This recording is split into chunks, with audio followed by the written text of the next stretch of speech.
آٹے کا وہ پہنچ گیا 150 روپے کلو پہ. جو چاول ہے وہ تقریباً دگنے ہو گئے چاول کی قیمت. تو ہر چیز جو یہ مہنگی ہوئی ہے, روپیہ تیزی سے گر گیا. تو پوچھیں گے تو صحیح کہ لوگ کہ ایک تو حکومت بدل کے یہ عذاب آ گیا, اور اس کے بعد جو دہشت گردی ختم ہو گئی تھی, بالکل نیچے چلی گئی تھی, وہ پھر سے بڑھنی شروع ہو گئی ہے. اور اس کے علاوہ کسی کو یہی نہیں پتا کہ اب ملک جا کدھر رہا ہے. نہ کوئی قانون ہے, نہ ملک کی کوئی آئین کی کسی کو پرواہ ہے. عدالتوں کے اوپر علیحدہ پریشر ڈالا ہوا ہے. صرف اور صرف ایک چیز سامنے ہے, کس طرح ملک کی سب سے بڑی جماعت کو ختم کیا جائے. اور کون ختم کرنا چاہتے ہیں؟ 30 سال سے یہ حکومت کر رہے ہیں ملک کے اوپر. 30 سال سے ملک پہ حکومت کر رہے ہیں. ایک دوسرے کو جو کہتے تھے کرپٹ ہیں, چور ہیں, منی لانڈررز ہیں, دونوں کو کہتے تھے ایک دوسرے کو. ایک دوسرے کے خلاف کیسز بنائے, کیسز ثابت بھی ہوئے, ملک سے باہر بھی بھاگ جاتے تھے. اور وہ آج اکٹھے مل کے کوششیں کر رہے ہیں کہ اسٹیبلشمنٹ کے کندھے پہ چڑھ کے کیسے ملک کی سب سے بڑی جماعت کو ختم کریں. اور اس کے اندر ہمارا ملک تیزی سے نیچے جا رہا ہے, مایوسی بڑھتی جا رہی ہے.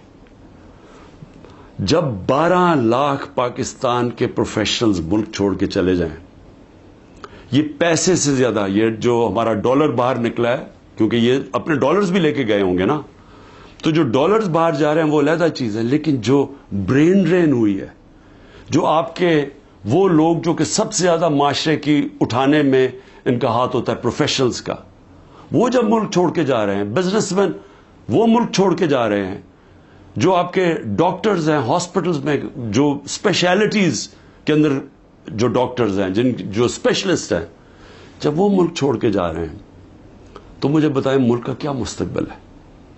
اور وہ اس لیے ہے کہ کسی کو سمجھ ہی نہیں آ رہی ملک جا کدھر رہا ہے, کہ ایک پارٹی کو ختم کرتے کرتے سارے ملک کے ادارے تباہ کر دیے.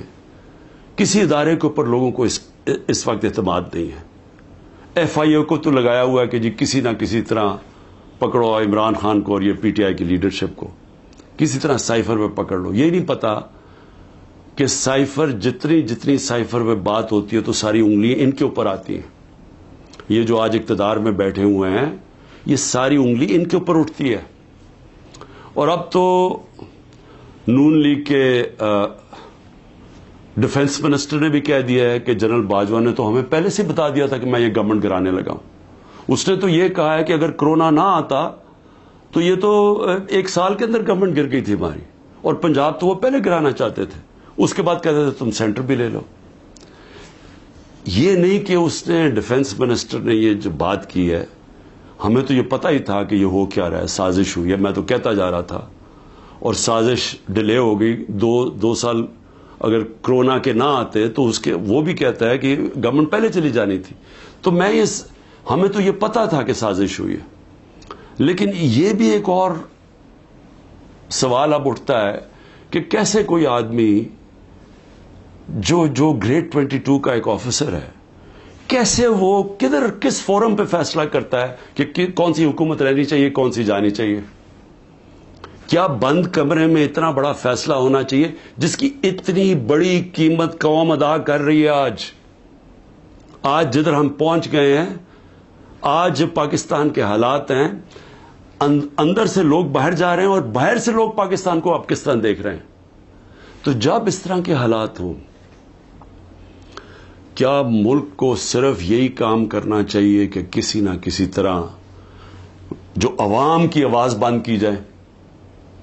پہلے الیکشن اناؤنس ہوئے 14 مئی کو, پنجاب کے الیکشنز کانسٹیٹیوشن کے مطابق. سپریم کورٹ آرڈر کرتا ہے, گورنمنٹ مانتی نہیں ہے. اسی وقت مجھے ویسے افسوس سے کہنا پڑتا ہے کہ سپریم کورٹ کو اس وقت اپنی ریٹ قائم کرنی چاہیے تھی. ہمیں افسوس ہے کہ انہوں نے اس حکومت کو آئین کو توڑنے کی اجازت دے دی. جب آپ نے ان کو کوئی ایکشن ہی نہیں لیا تو اس کا مطلب گورنمنٹ اور تو چوڑی ہو گئی.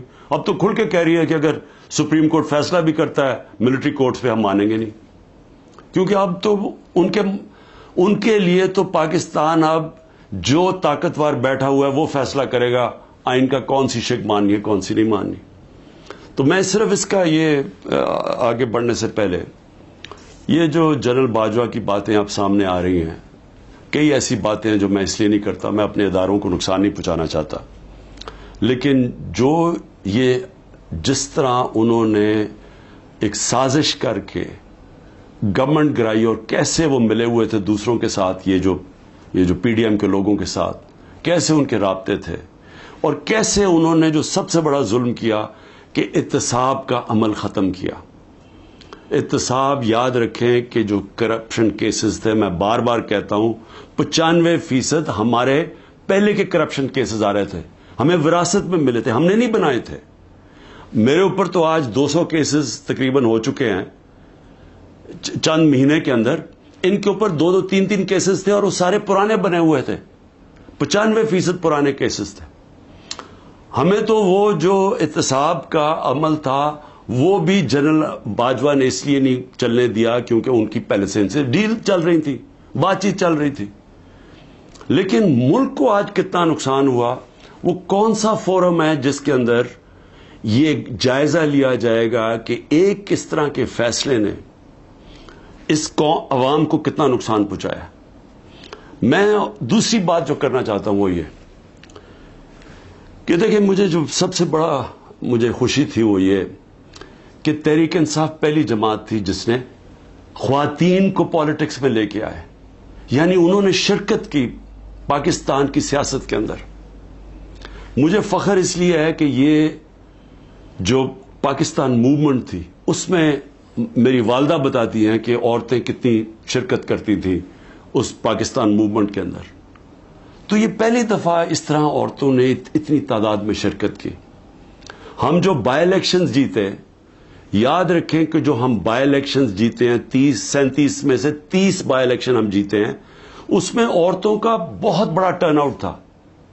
یہاں الیکشن کمیشن کو مصیبت پڑی ہوتی ہے کہ اگر اتنی عورتیں نہ پولنگ سٹیشن پر نکلی تو ہم الیکشن کینسل کر دیں گے. یہاں ریکارڈ ٹرن آؤٹ ہوا عورتوں کا جس سے ہم نے بائی الیکشن جیتے.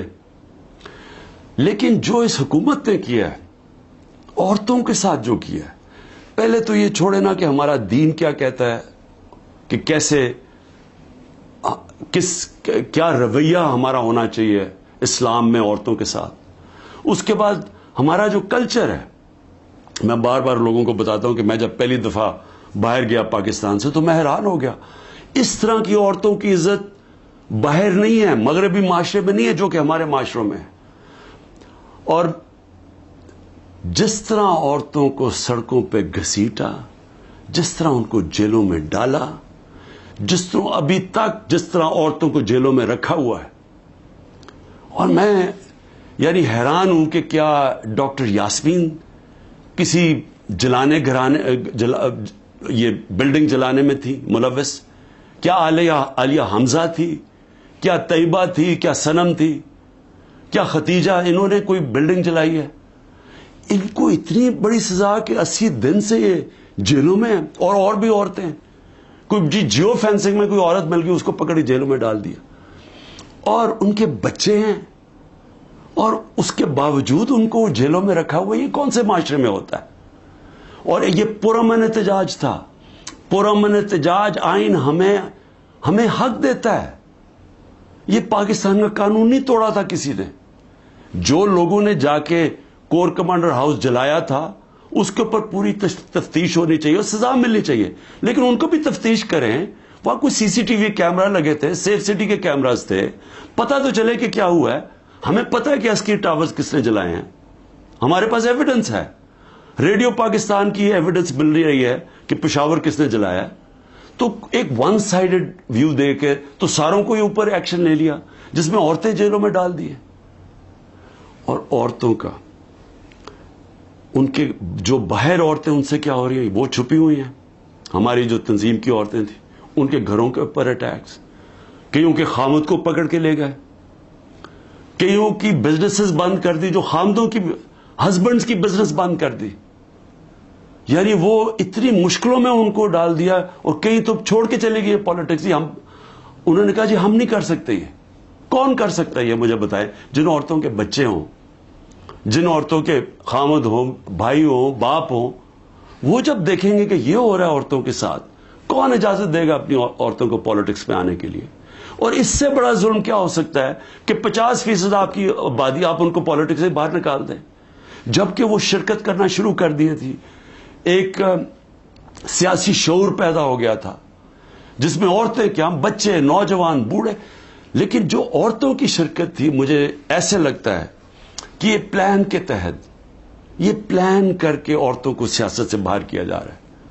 جس طرح انہوں نے اوورسیز پاکستانیز کی ووٹنگ کینسل کروائی، ہم نے جو ان کو ووٹنگ رائٹس دلوائے تھے، ہم نے ان کے پوری سسٹم کے کیسے انہوں نے شرکت کرنی ہے پاکستان کی الیکشن ڈے کے اوپر، پاکستان کے الیکشنز میں ووٹ ڈال کے، وہ انہوں نے ختم کروایا اوورسیز پاکستانیز کو، جن کے پیسے پہ ملک چلتا ہے. وہ اوورسیز پاکستانی اگر وہ اپنی ریمیٹنسز روک دیں، آدھا بھی پیسہ کام کر پاکستان بینکرپٹ بالکل ہی بیٹھ جائے گا. ان کی انہوں نے بند کروا دی کیونکہ وہ اوورسیز پاکستانی زیادہ تر تحریک انصاف کے تھے، ان کی ووٹنگ رائٹس ختم کروا دی. اور اب آ کے عورتیں، جو انہوں نے نظر آیا ان کو کہ عورتیں نکل رہی ہیں الیکشن میں، ووٹس ڈال رہی ہیں، جو بائی الیکشنز تحریک انصاف جیتی اس میں عورتوں کا بہت بڑا ہاتھ تھا، انہوں نے اب ان عورتوں کے اوپر یہ جان کے سختی اور ظلم کر رہے ہیں تاکہ وہ بھی پالیٹکس سے باہر ہو جائیں. اور میں پھر سے کہتا ہوں، اس سے بڑا معاشرے پہ کیا ظلم کر سکتے ہیں آپ کہ صرف اور صرف یہ چوروں کا ٹولہ اوپر ملوث کرنے کے لیے یہ سارے حربے استعمال کیے جا رہے ہیں، یہ ظلم کیا جا رہا ہے اس ملک کے ساتھ. اور میں، کیونکہ عاشورہ بھی ختم ہوا ہے، میں صرف اپنی قوم سے ایک بات کہنا چاہتا ہوں. دیکھیں، ہم نے حضرت امام حسین کی شہادت سے کیا سیکھا ہے؟ ہم نے سب سے پہلے یہ چیز سیکھی کہ جو لا الہ الا اللہ،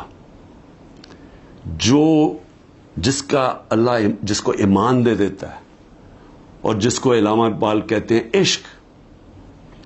اور میں نے علامہ اقبال کا فارسی میں نے ٹویٹ بھی کیا ہے، اور میں نے اس کو اپنی انسٹاگرام اور سارے فورمز پہ کہا ہے کہ وہ فارسی کا ہے لیکن اس میں انگریزی میں بھی اور اردو میں بھی پورا اس کا ترجمہ ہے. تو علامہ اقبال ان کی شہادت کو کیسے دیکھتے ہیں؟ اتنی خوبصورتی سے انہوں نے بتایا ہوا ہے کہ لا الہ الا اللہ کا مطلب آزادی، اور آزادی خوف سے بھی، آزادی اپنی میں سے بھی، اور وہ آتی ہے عشق اللہ سے عشق کرنے سے. اور وہ ہے جب لا الہ الا اللہ، جب آپ اپنے ذہن میں دعویٰ کر دیتے ہیں، پھر آپ کسی کے سامنے نہیں جھکتے. تو جب پتا تھا کہ وہ پوری کی پوری فوج سامنے کھڑی ہے،